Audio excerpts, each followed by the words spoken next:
नमस्कार दोस्तों, मैं हूं राजीव और आप देख रहे हैं अमानत नॉलेज। दोस्तों, आज हम जानकारी प्राप्त करेंगे कि मिल जुमला खेसरा का क्या दाखिल खारिज होता है। तो दोस्तों, इसी को जानेंगे और जानने से पहले आप हमारे चैनल पर नए हैं तो चैनल को सब्सक्राइब कर लीजिए और बेल आइकन प्रेस कर दीजिए, क्योंकि जमीन संबंधित नॉलेजेबल वीडियो मैं आपके लिए लाता रहता हूं। चलिए आगे जानकारी प्राप्त करते हैं।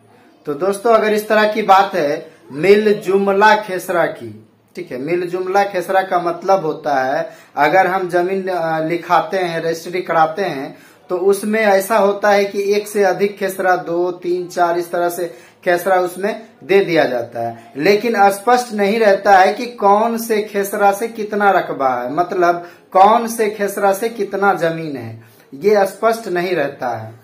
वो उसे कहते हैं मिल जुमला खेसरा, जिसमें रकबा मिला जुला हुआ रहता है। अब बात आती है कि क्या उसका दाखिल खारिज अभी वर्तमान समय में उस तरह के जमीन का होता है।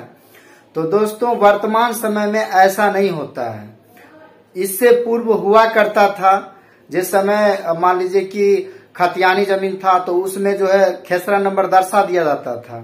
उसके बाद बहुत सारे ऐसे भी लोग थे जिन्होंने रजिस्ट्री पेपर बनवाया, मतलब खरीदा, रजिस्ट्री करवाया, तो उसमें भी मिल जुमला खेसरा हुआ करता था। लेकिन जो है जब दाखिल खारिज की प्रक्रिया आती थी तो उस समय जो है जो राजस्व कर्मचारी होते थे उनको बहुत सी समस्याओं का सामना करना पड़ता था।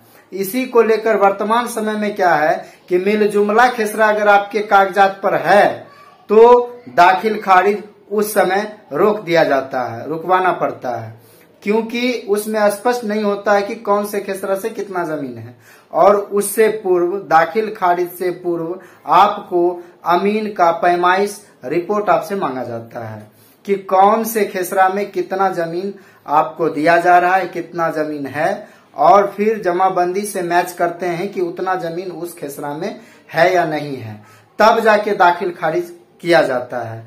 ऐसे वर्तमान समय में मिल जुमला खेसरा है तो डायरेक्ट दाखिल खारिज नहीं होता है, उसमें अमीन का रिपोर्ट मांगा ही जाता है और अमीन के रिपोर्ट के अनुसार फिर देखा जाता है कि जमाबंदी में कितना जमीन बचा हुआ है, उसके बाद ही जो है दाखिल खारिज हो पाता है। तो ये वर्तमान समय की ये प्रक्रिया है, इसी तरह से दाखिल खारिज होता है। तो दोस्तों, उम्मीद करता हूं कि अच्छी तरह से समझ गए होंगे। अगर समझ में आ गया तो वीडियो को लाइक और शेयर करना ना भूलें। मिलते हैं नेक्स्ट वीडियो के साथ, तब तक के लिए अलविदा।